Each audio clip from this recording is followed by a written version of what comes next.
ಆ ಕಾಲದಲ್ಲಿ ರಾಜರು ಮಾಡ್ಕೊಂಡು ತಿಂದ ಇದ್ದಲ್ಲ ಇಲ್ಲಿ. ಅಣ್ಣ ಗರಂ ಮಸಾಲ, ಅಣ್ಣ ಚಿಕನ್ ಮಸಾಲ. ಗೈಸ್ ಇವಾಗ ಎಲ್ಲಿ ಊಟ ಮಾಡ್ಕೊಂಡು ತಿನ್ನೋದಂತ ಗೊತ್ತಾಗ್ತಿಲ್ಲ.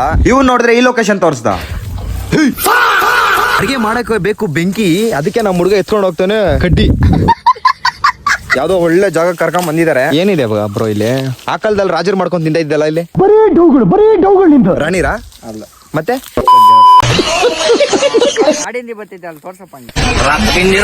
ನೋಡಿ, ಅವ್ನ್ ದಾರಿ ಇಲ್ಲ ಅಂತ ಗೊತ್ತಿದ್ರು ಹಂಗೆ ಬರ್ತಿದ್ದಾನೆ. ಬ್ರೋ ನಾನಂತೂ ಸಿಕ್ಕಾಕೊಂಡೇನಿ ಬ್ರೋ. ಮನೆಯಲ್ಲೇ ಮಾಡ್ಕೊಂಡ್ ತಿಂದಿರ ಇಲ್ಗೇನ್ ಬಂದ್ವಿ ಅಂದ್ರೆ ಲಾಸ್ಟ್ ಅಲ್ಲಿ ನಿಮ್ಗೆ ಗೊತ್ತಾಗುತ್ತೆ. ನೋಡಿ ಇದೇನ್ ಆಗ್ತಾ ಇದೀವಿ ಅಂದ್ರೆ ಟೇಸ್ಟ್ ಚೆನ್ನಾಗಿ ಬರ್ಲಿ ಅಂತ ಇದು ಬೆಳಿತಾ ಇರೋದು. ಹಾಗೇನ್ ಅನ್ಕೊಂಬೇಡಿ, ಇದು ಬೆಳ್ದಿಲ್ಲ ಅಂದ್ರೆ ಮನೇಲಿ ನಮ್ಗೆ ಬೆಳಿತಾರೆ. ಇಂಡಿಯಾ ಮೋಸ್ಟ್ ಫೇಮಸ್ ಶೆಫ್ಸ್ ಎಲ್ಲ ಇಲ್ಲೇ ಇದಾರೆ. ಏನ್ ಅವ್ನು ಹಾಲಾಗ್ತಾ ಇದ್ದಾನೆ ಅಂತ ಶಾಕ್ ಆಗ್ಬೇಡಿ, ಅದು ಹೊಸದಾಗ ಬಂದಿರೋ ಎಣ್ಣೆ. ಈಗ ಕಟ್ ಮಾಡಿರೋ ಈರುಳ್ಳಿ ಹಾಕ್ತಾ ಇದೀವಿ, ಎಣ್ಣೆ ಮೇಲೆ ಹಾಕ್ತಾ ಇದೀವಿ ಬೆಣ್ಣೆ. ಇವನ್ಗೆ ಮೊಟ್ಟೆ ಹೊಡೆದಾಕ ಅಂತ ಕೊಟ್ರೆ ಮೊಟ್ಟೆನೇ ಹಾಕ್ಬಿಟ್ಟಿದಾನ ನೋಡಿ. ಮೊಟ್ಟೆ ಎಲ್ಲ ಹೊಡೆದಾಗಿದ ತಕ್ಷಣ ಮೊಟ್ಟೆ ಫ್ರೈ ರೆಡಿ ಆಗೋಯ್ತು. ಎಗ್ ರೈಸ್ ಇಷ್ಟು ಚೆನ್ನಾಗಿ ರೆಡಿ ಆಗಿದೆ ಅಂದ್ರೆ ರೈಸ್ ನೋಡಿ ಇನ್ನಷ್ಟು ಚೆನ್ನಾಗಿ ರೆಡಿ ಆಗಿದೆ. ಅಣ್ಣ ಚಿಕನ್ ಮಸಾಲ, ಅಣ್ಣ ಧನಿಯಾ ಮಸಾಲ, ಅಣ್ಣ ಗರಂ ಮಸಾಲ.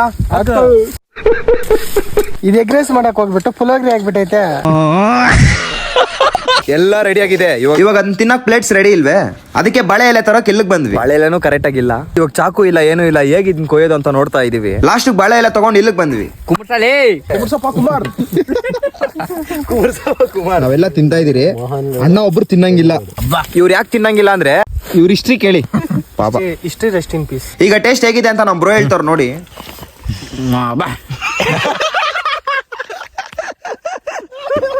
ಮನೇಲಿ ನಾವ್ ಯಾಕೆ ಅಡ್ಗೆ ಮಾಡ್ಕೊಂಡ್ ತಿಂದಿಲ್ಲ ಅಂದ್ರೆ ಇದಕ್ಕೆ. ನಮ್ ದೊಡ್ಡಮ್ಮ ಹೇಳ್ತಾರ ಕೇಳಿಸ್ಕೊಳ್ಳಿ.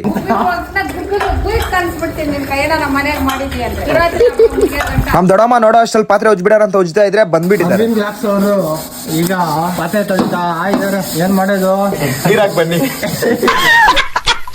ಹಂಗೆ ಅಲ್ಲಿಂದ ನಮ್ಮನೆ ಹತ್ರ ಬಂದೆ. ಈ ಬಿಸ್ಲಲ್ಲಿ ನಮ್ಮ ಅಮ್ಮ ಒಬ್ರೆ ಕಷ್ಟ ಪಡ್ತಾ ಇದ್ರು. ಏನಾದ್ರು ಸಹಾಯ ಮಾಡ್ಬೇಕಂತ ಕೇಳಿದ್ರೆ ನಾನು ಮಾಡಿರೋ ಊಟ ತಿನ್ನು ಸಾಕು ಅಂತ. ಅದಕ್ಕೆ ನಾನು ರೇಗಿಸ್ತಾ ಇದೀನಿ. ನೀವು ಒಬ್ರೆ ಬಟ್ಟೆ ಒಣಗಾಕ್ತಾ ಇದೀರಲ್ಲ, ನಿಮ್ಮ ಮಕ್ಳು ಸಹಾಯ ಮಾಡಲ್ವಾ? ನೋಡಿ ವಿಡಿಯೋ ಮಾಡ್ತಾವನೆ. ಇಲ್ಲಿ ನಮ್ ಬ್ರೋ ಮೋಟಿವೇಶನ್ ಕೊಡ್ತಾ ಇದ್ರು. ಜಿಮ್ ಮುಗಿಸ್ಕೊಂಡ್ ಮನೆಗೆ ಬರ್ತಿದ್ರೆ ಇವ್ನು ಇನ್ನ ಮೋಟಿವೇಶನ್ ಕೊಡ್ತಾ ಇದ್ದ.